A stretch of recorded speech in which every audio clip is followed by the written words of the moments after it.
Hello students, hope you are doing good. As you have I already promised that कि आज से हम unit 3 start करेंगे और आज से हम करेंगे एक बहुत ही ज़्यादा इंटरेक्टिव क्लास। आज से हम अभी तक एक पॉइंटर्स के माध्यम से सब कुछ टॉपिक्स को समझते आ रहे थे, बट अब हम with the help of PPT and whatsoever thing I can cover in this PPT, I have covered all these things. So now you don't have to worry either and thither for the other source material. Okay. And if you are right now seeing this video, then we must sure that my voice is very clear to you, as well as all everything right now displayed on the board is clear to you. Okay. So without any wasting our time, let's start our unit 3. So this is unit 3 and topic number 1, Jonathan Swift, Gulliver's Travel. Okay.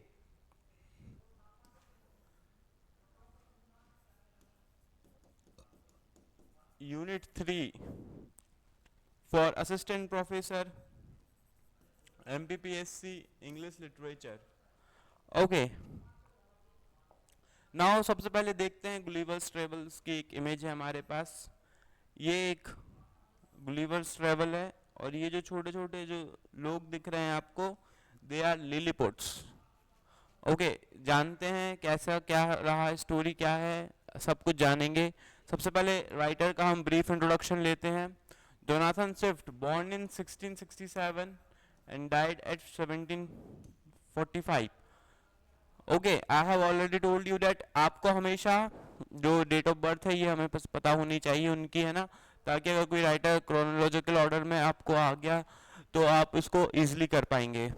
Okay, now so we have Jonathan Swift was, इनका जो 3 different pen names हमें मिलते हैं, देख लेते हैं कौन कौन से 3 डिफरेंट पेन नेम्स हैं।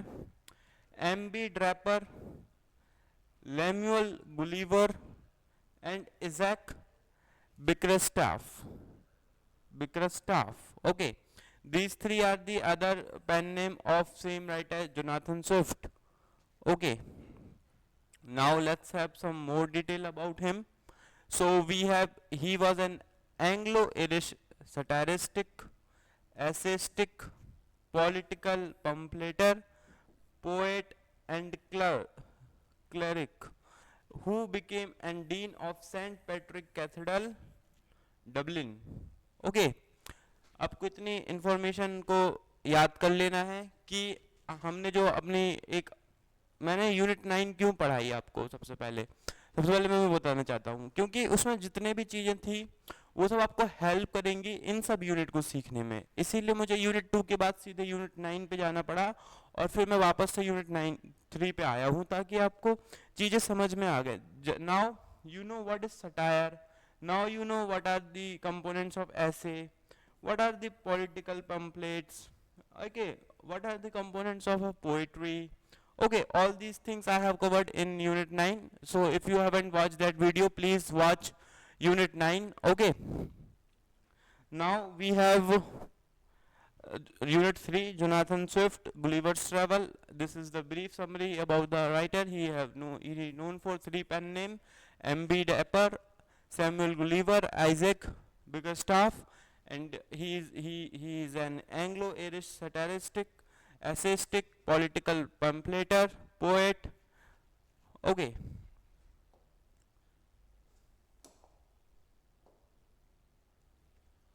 Okay, now let's have some more information about him. See, he is known for being a master of 2 styles of satire. इनको 2 टाइप की सटायर होती है। अब हम जानते हैं कौन कौन सी 2 टाइप की सटायर होती हैं। ओके, सो सबसे पहले we have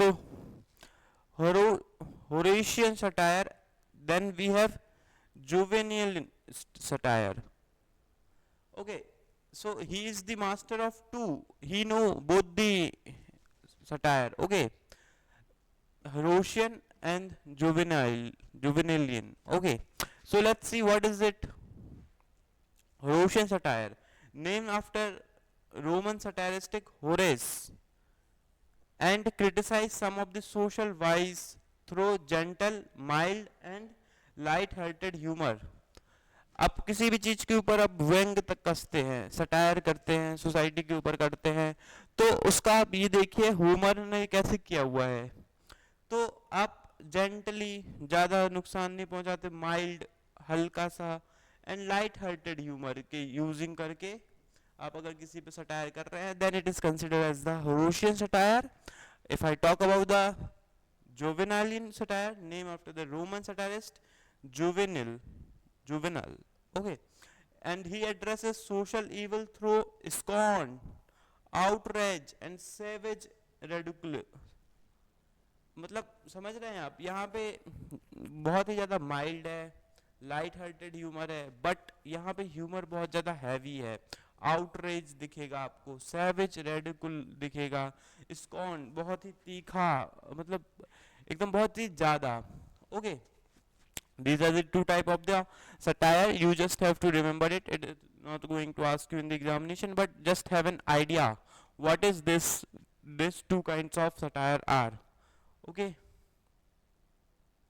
now let's move to our next thing. Let's see some major works of Jonathan Swift. I think it is really very important that we should know major works of Swift. See, जब आप syllabus देखेंगे उसके ऊपर unit 3 के ऊपर भी बहुत कुछ मेंशन है जो कि बच्चे भूल जाते हैं. Okay, for example history of particular period, जैसे यूनिट 1 है, यूनिट 2 है, यूनिट 3 है, सबकी हिस्ट्री है. उसके बाद उसमें सिलेबस में ये भी लिखा है मेजर राइटर्स. आपको राइटर्स के नीचे तो नाम दिए हुए हैं, बट इसका मतलब नहीं है कि आपको क्वेश्चंस कहीं और से नहीं आ सकता है. जैसे कि असिस्टेंट प्रोफेसर 2022 का अगर आप पेपर एनालिसिस करेंगे, you will find some questions that are not mentioned in the syllabus but that were asked. For example, there is a question from the Macbeth. There are few lines of Macbeth, but Macbeth is not in our syllabus. You cannot see the Macbeth, but there is a question. So that is the reason we have to cover some these point also, so that we will have a better idea. And if you are someone who is watching for net and set preparation, then this is for you only. Okay, now let's see our major works of Swift. First of all, I have arranged all this. Okay, we will try to arrange this in chronological order as well as. So first of all, we have A Tale of a Tub, written in 1704. Then we have Gulliver's Travel, 1726. It's a publication date. Okay, whatsoever date is mentioned, these are publication date. Okay. The Battle of the Books, 1704. The Draper's Letters. I have told you, William Shakespeare has a pen name. Okay. The Draper's Letter, 1724. और ये कहाँ पे लिखा था? जब वो Ireland में थे तब लिखा हुआ है. Then we have the Journal of Stella, 1766. Total 65 letters. If you have gone through the previous year net examinations, then there is one questions that you have to mark one out. One एक आपको answer हटाना था, तो उसका correct answer ये था, journal of Stella 1766. और if I talk about how many letters are there are 65 letters are there.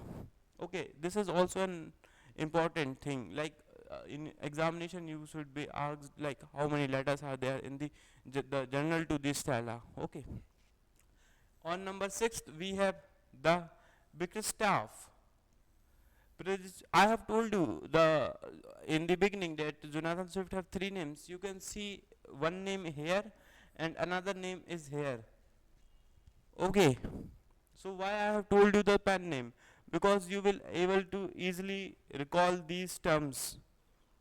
Okay, then a modest proposal is there on the death of Dr. Swift. इन्होंने खुद ही से लिखी हुई थी अपने डेथ के बारे में. Poems to the Cadenius and Vanessa. Okay, then Meditation on the Blue Mystic, 1710.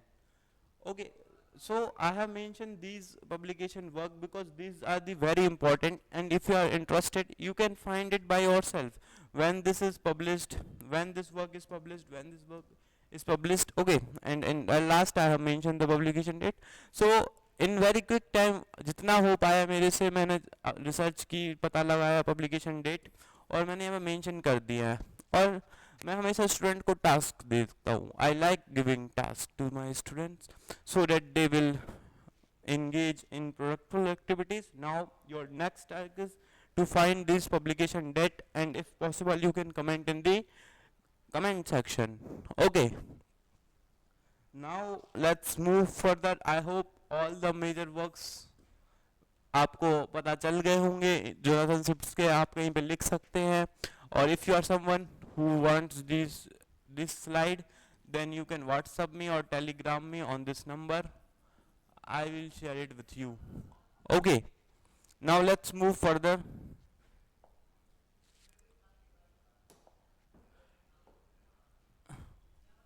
चलिए, यहाँ पे मैंने कुछ लगा रखा है उनके वर्क्स की, कुछ front pages are there. Okay, you can see Jonathan Swift's A Tale of a Tub.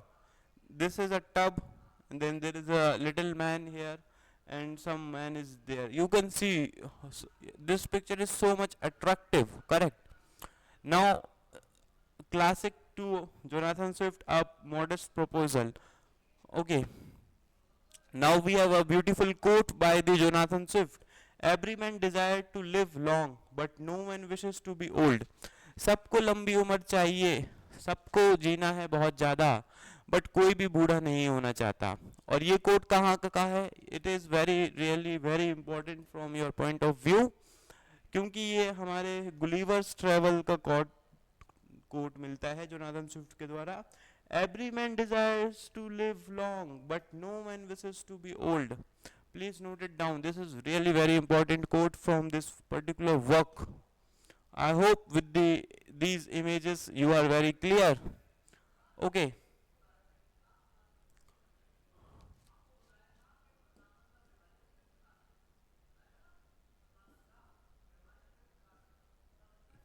Okay, once again, the modest proposal, you have to tell me the date of publications. Okay, it's your task. Okay, now I have covered these things.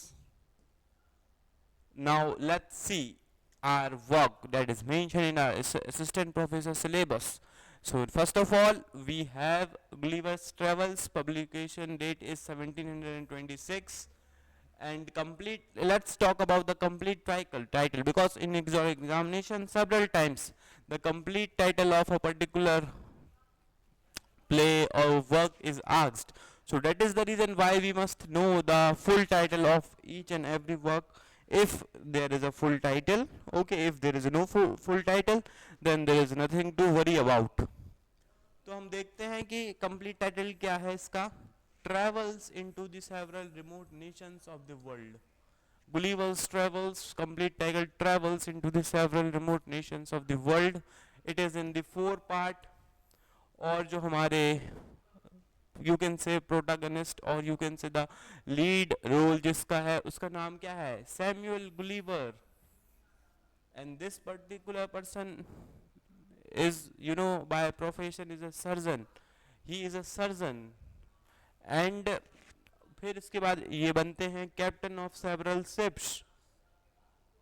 और जब ये book लिखा गया था तो अपना Jonathan Swift ने नाम नहीं बताया था. It is written anonymously because it's really satire on the society. और वो सटायर कर रहे थे, इंग्लैंड में सेवरल चीजेस थी, आप खुले आप किसी की निंदा नहीं कर सकते थे. That is the reason why it is written anonymously but published in 1726, and then he got the very name and fame. Okay, और let's talk about more deep, थोड़ा सा और डीप में जाते हैं. और ये एक प्रोज सटायर है, और इसको हम मैनिपियन सटायर भी कह सकते हैं. और ये कह सकते क्या, ये एंग्लो इरिश राइटर्स के द्वारा और क्लर्जी मैन के द्वारा जोनाथन स्विफ्ट को कहा गया है. ओके, सो जो हमारा प्रोटागोनिस्ट है वो सैमुअल गुलीवर है जो सर्जन है और जो बन जाता है एक सेलर। ये है एकदम कहानी का इंट्रोडक्शन। अब हम चलते हैं आगे की ओर और हम अब देखते हैं पार्ट 1। अब पार्ट 1 है, मैंने एक एनिमेशन पिक्चर उठाई हुई है, यहाँ पे आप देख सकते हैं। ये एक सर्जन होता है, एक सेलर बनता है और ये आ रहा होता है, तभी इसके नाव का यू कैन से इसकी नाव डूब जाती है या फिर कुछ एक्सीडेंट हो जाता है और ये तैरते तैरते एक आइलैंड पे पहुंचता है और एक लैंड पे पहुंचता है जहाँ पे ये देखता है बहुत छोटे छोटे से लोग, very tiny people are there, and he is the our protagonist. Okay, now let's see. The part 1 is named as the voyages to the Lilliput. Or agar let's talk about the time period. I have also mentioned the time period. It's 4th May 1699 to 13 April 1702. Okay, so जो हमारा Gulliver होता है वो अपन okay, तो जिसमें मैंने बताया कि वो बहते बहते एक नदी मतलब एक आइलैंड के पास आता है जहाँ पे वो लोग देखते हैं। यहाँ पे सबसे इम्पोर्टेंट बात क्या है, जो इनहेबिटेंट्स जो लिलीपुट में छोटे छोटे लोग हैं उनकी कैपिटल पता होनी चाहिए। What is the capital of Lilliput? It's Mildendo, Mildendo, Mildendo. Okay okay, so और जैसे ये आता है इसको प्रिजनर बना लेते, ये आप देख रहे हैं, रस्सी से पूरा बांध बांध के रख देते हैं एकदम, ताकि ये उसका नाश ना कर पाए। ठीक है, जब ये आता है Gulliver's was store after shipwreck, मतलब उसके जो शिप है उसके डूबने के बाद, and finds himself a prisoner of a race of tiny people less than 6 inches tall. और ये जो टाइनी पीपल्स थे ये कितने टॉल थे? 6 inches only. 6 inches tall are these tiny people, and the capital is Mildendo. Okay, he is given residence in Lilliput and becomes a favorite of the court. ये जो है ये बहुत ज़्यादा मदद करता है उन लिलीपुटियंस की। ओके, इनका जो बगल वाला जो साम्राज्य कह सकते हैं और एम्पायर, उनके साथ a kind of a clash is going on and he is able to solve it because वो ना ये क्या करता है, ये शिप्स होते हैं उनके बगल वाले एम्पायर्स के पास, ये उन सबको एक साथ बांध के यहाँ पे इनके पास ले आता है। They are the warships. Okay, और लिलीपुट यहाँ पे इस स्टोरी में क्या रिप्रेजेंट करता है? इंग्लैंड को। ओके, एंड देन जो ये अदर स्टेट है, अब मैंने बताया ये सटायर है, एंड ये अगल बगल वाले राज्य से, and Blefuscu, Blefuscu is the name of the empire. जैसे कि एक ये एग्जांपल ले सकते हैं, यहाँ पे दो एम्पायर है just like Britain and France. First one is Lilliput and other one is Blefuscu. Okay, और ये रिप्रेजेंट करता है फ्रांस को। I have mentioned here all the small points which is really very important from the point of view of examination. You can crack any questions if any question is there from this particular topic. Okay, अब देखते हैं, अब Gulliver's आया, उन्होंने इतनी मदद करी, अब वो घूमेगा, इधर उधर घूमता है। Okay, I have already told you assisted Lilliputians to subdue their neighbors Belliphosdians, okay, by stealing their fleets, but they refuses to reduce the island of Babel to province of Lilliput, displeasing court and the king. He is convicted and sentences to be blinded. अब ये जो लिलीपुटियंस है ये demand कर देते हैं कि आप हमारी तरफ से लड़िए हमारे बगल वाले साम्राज्य के लिए और उसको विजय बनाइए, बट ये कहता है नहीं नहीं मैं ऐसा नहीं करूँगा। देन लिलीपुट उनको सजा सुनाते हैं कि इसको अंधा कर दिया जाए। ओके, बट वो वहाँ से भाग जाता है और अब हम देखते हैं आगे स्टोरी में क्या होता है।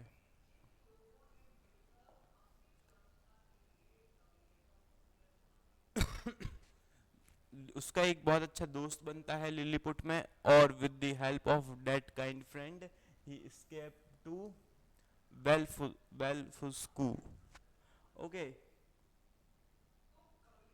I have already told you, abandoned the boat and sails out to the rescued and took a ship to home. और फिर ये अपनी एक नई नाव लेता है और अपने घर की तरफ निकलता है. Okay, this book is a tropical political satire. I have already given you why it is these trop- topical political satire, because it is talking about the France and Britain. Whatsoever thing is going on between them is mentioned in this work with the help of satire. Okay, now we have part 2. अब part 1 आपको समझ में आ गया क्या क्या हुआ, बहुत अच्छे से समझ में आया होगा. अब मैंने सारी पॉइंट्स ऑफ व्यू से जितने भी चीज़ें इंपॉर्टेंट्स हैं वो तो कवर करी ही है, साथ में आपको पूरी स्मॉल इंफॉर्मेशन दे दी है पार्ट 1 की. अगर कोई भी पार्ट 1 से आपके पास क्वेश्चन आता है आप इसको इजीली कर लेंगे. कर लेंगे कि नहीं कर लेंगे? कर लेंगे. Very good. Now we have part 2. In part 2 we have a voyage to Borbidang. Brobdidang. Okay. Brobdingang. Okay. There is a pronunciation mistakes from me. I really apologize because I am not able to pronounce some words. But you know, you can see the screen and you can try pronouncing by yourself only. Okay. So now we have this, and if I talk about the time period, then it is from 20 June 1702 to 3 June. अब भाई वो घर लौटा but उसको अभी भी चैन नहीं है गुलिवर्स को. And then he move to again in search of fresh water. Gulliver is forced to sail to Brobidinang. He is abandoned by his companion and founded by a farmer who is 72 feet 22 meters tall. The scale of Brobdingnag is about 12 into 1 compared to the Lilliput 1 into 12. अब यहाँ पे उल्टा होता है. अब जब part 2 में ये पहुँचता है अब ये बहुत ज़्यादा छोटा हो जाता है और इसको लोग मिलते हैं 72 फीट के. 72 फीट मतलब कितने? 22 मीटर्स टॉल. यू नो, आपकी जो ये सीलिंग होगी, आप जहाँ पर भी पढ़ रहे हैं अभी बैठ के ये वीडियोस देख रहे हैं, that is almost 11 meters, not 11 meters. I think it's 11 feet. I am not a proper idea. I don't have proper idea, but you can imagine that twice of this room or wherever you are sitting, twice of it. Okay. Now we have this much tall people here. If I talk about the ratio, then it's 12 into 1. ये 1 कौन है? ये हमारा Gulliver है. और 12 कौन है? ये हमारे इस प्लेस के पर्टिकुलर प्लेस के लोग हैं. और वहाँ पे आपने देखा था पार्ट 1 में जब वो लिलीपुट जाता है तब ये उल्टा था. ये 12 था और लिलीपुटियंस 1 थे. Now let's, very interesting. Okay, now let's see. Farmer brings Gulliver home and his daughter takes care of Gulliver. एक किसान को ये मिलता है, एक छोटा सा प्राणी है एकदम, ठीक है. ये डॉटर अपनी बेटी को देता है गुलीवर्स को. हिज डॉटर नेम एज, अब ये बहुत इंपॉर्टेंट पॉइंट है, जो उसकी बेटी है उसको क्या, उसने इस गुलीवर का क्या नाम रखा? ग्लूमडालेचिच, ग्लूमडल क्लिच. ओके. और एक निकनेम भी रखा, ग्लिड रिग. ओके. वैन, अब ये बीमार पड़ जाता है तो ये इसको, ये फार्मर जो है सोल्ड कर देता है queen of realm. Okay, queen को हैंड ओवर कर देता है. बीमार पड़ देता है, मर भी सकता था. अब आगे चलते हैं, अब क्या होता है स्टोरी में. अब यहाँ पे इमेज में देख सकते हैं कि ये क्वीन है और यहाँ पे है ये हमारा गुलीवर है. ओके, ये बहुत छोटा सा था, है ना. Now queen is take care of him. अब ये क्वीन जो है हमारी ऑर्डर देती है कि एक छोटा सा घर होना चाहिए इसके लिए. He discusses the state of Europe with the king. King is not happy with the Gulliver's account. Queen को तो ये बहुत पसंद आ रहा था बट किंग भाई हमारे जो किंग थे वहाँ के, that he was not so happy. On a trip to seaside, his traveling box is seized by the giant eagle, which drops Gullivers and his box into the sea. अब ये बहुत, जो इस बॉक्स में इसको रखा था, अब ये ईगल लेके उड़ जाता है और वो इसको बॉक्स को गिरा देता है समुद्र में. And now what happen, he is picked by the sailor and return him to England. और ये सेलर को मिलता है और वो उसे इंग्लैंड में पहुंचा देता है. That is the part 2. हमने देखा यहाँ पे बिल्कुल अपोजिट हुआ. Lilliputs are the so small and now he is so small. Now let's move further. I hope I am clear to you and you all are aware about this particular work. Okay. Now we have this part 3. Okay, I have forget to mention the part 3.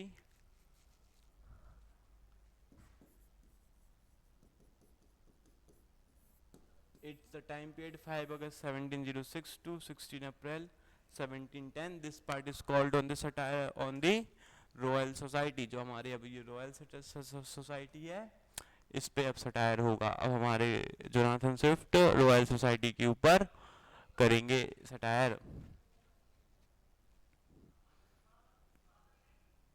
अब यहाँ पे India का नाम mention है. India के पास एक छोटा सा आइलैंड होता है और ये वहाँ तक पहुँचने में सफल हो जाता है. After Gulliver ship was attacked by the pirates, जो समुद्री लुटेरे होते हैं, जब उसका शिप अटैक होता है और वो तैरते तैरते वहाँ पे डिसोनेट रॉकी आइलैंड, एक रॉकी आइलैंड होता है वहाँ पे नियर इंडिया, वहाँ पे पहुँच जाता है.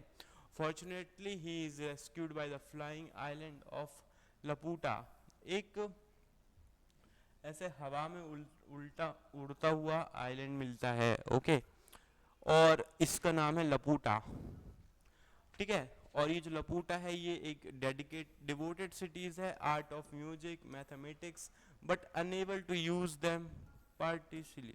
अब ये इनके पास, ये लोग बहुत साइंटिफिक चीज़ें करते हैं, मैथमेटिक्स में इंडल्ज हैं, म्यूज़िक में बहुत बिलीव करते हैं. एक ये जो उड़ता हुआ आइलैंड है इसमें, but there is a no sense, और इसका सही से यूज़ नहीं कर पाते हैं. जैसा मैंने बोला, it is a satire on the royal society. Royal society में भी वो म्यूज़िक के लिए बहुत पैशनेट थे. उसके बाद वहाँ पे मैथमेटिक्स थी, but they are not able to using them. That is the reason why it is satire on it. Okay, अब हम देखते हैं आगे. ओके, और वहाँ पे एक कस्टम होता है at Laputa of throwing rocks down at the rebellious cities. जो भी रेबेलियस सिटीज होती है वहाँ पे पत्थर फेंकते मारते हैं सबको. Air strike they operates. अब now we have another island that is name as Balnibarbi. Okay, the land below them, जो जमीन उसके नीचे है. Okay, Gulliver's tool. अब गुलिवर्स है भाई, उसको एक्साइट उड़ती है, वो वहाँ पे एक टूर करता है. और जो ये है, ये लपूटा से जो कैपिटल ऑफ, अब हम सबसे इम्पोर्टेंट पॉइंट देखने जा रहे हैं. जो कैपिटल है बल्नी बारबी का, वो है Lagado. Okay, Lagado is the capital of Balni Barbi. We have seen the capital of Lilliput, Nevers. You have to now comment it down. What is the name of that particular island? Okay, I hope you are clear with it. Now let's move.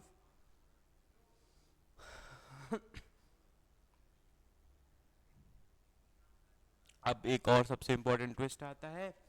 अब Gulliver is taken to Maldonda.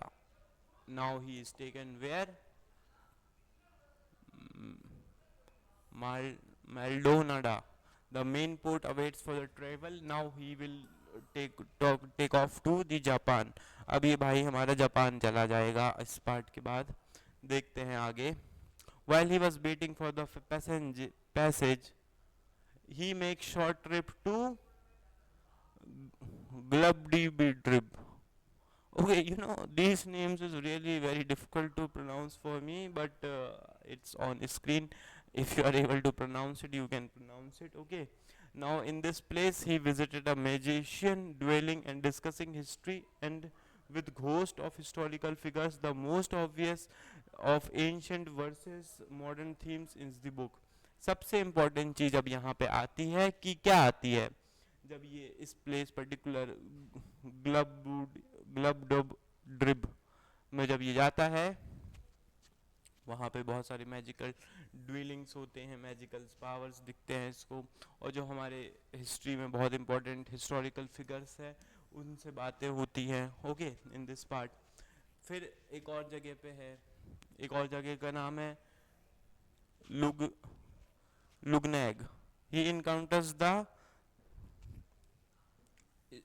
Strobworks, who are immortals, okay, and unfortunately don't have the gift of eternal youth, but suffers the infirmity of old age and are considered legally dead at the age of 80.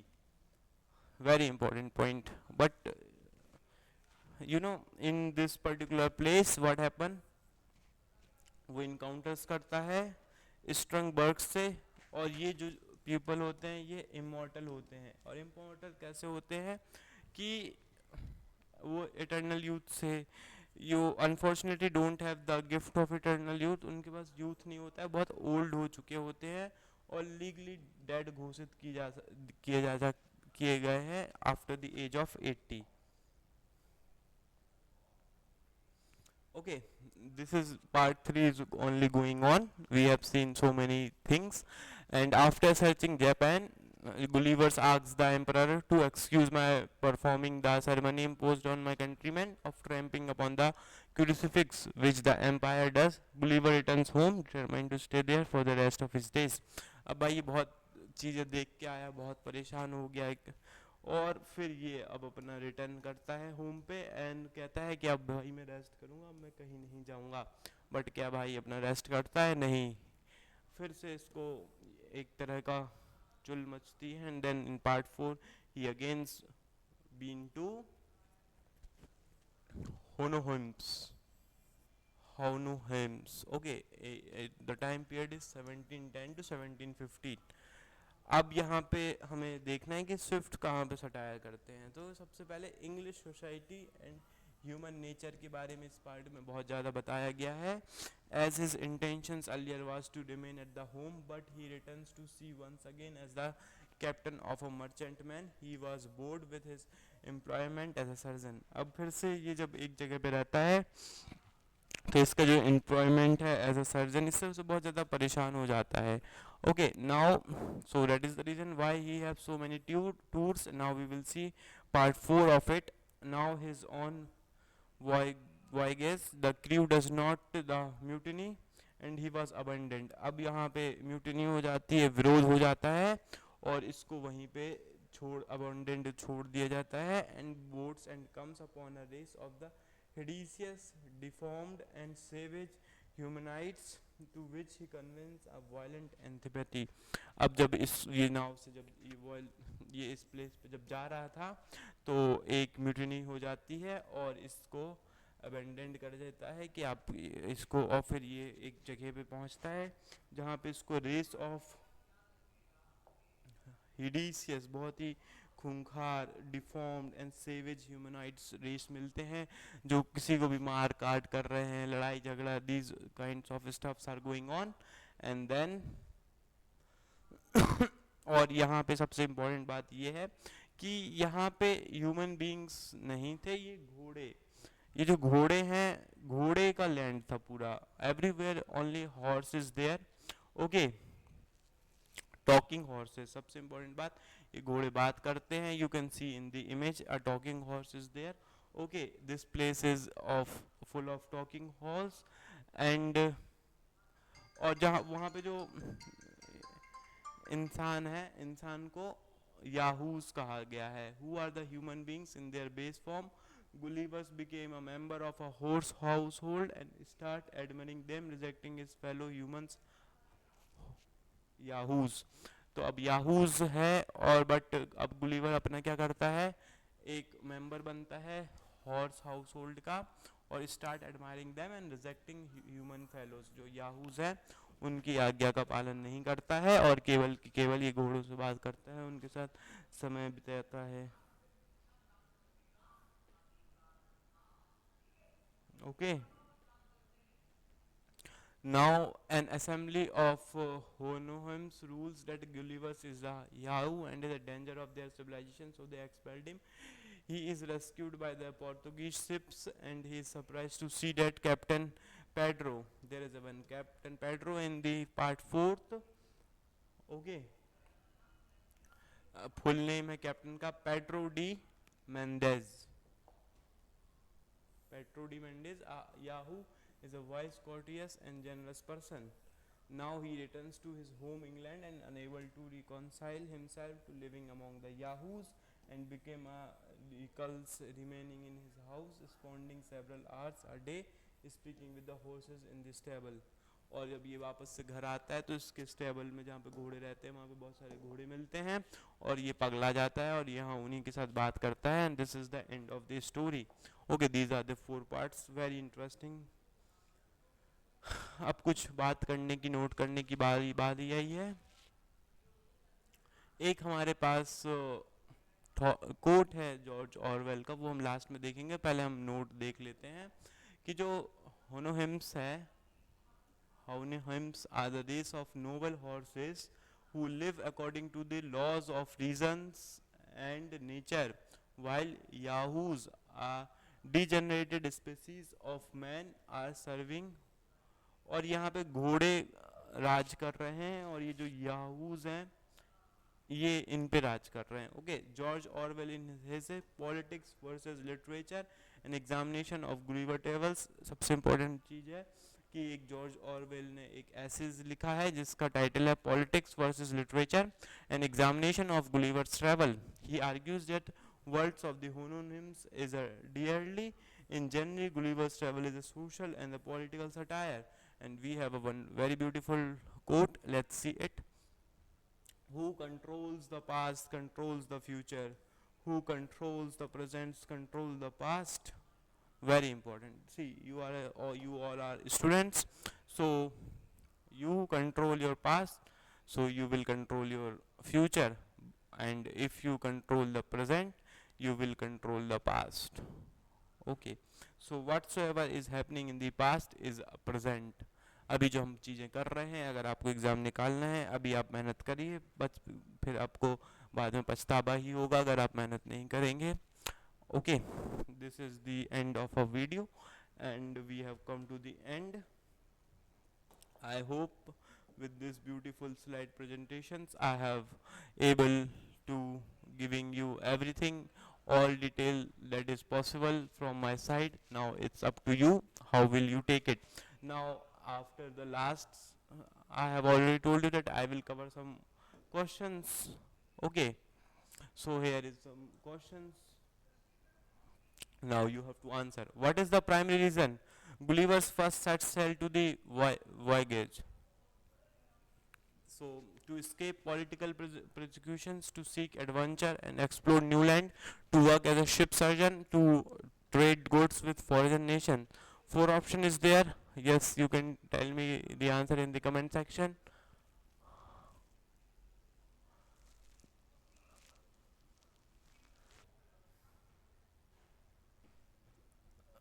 To work as a ship surgeon. This is the correct answer. Okay, C option is the correct. Now let's move further.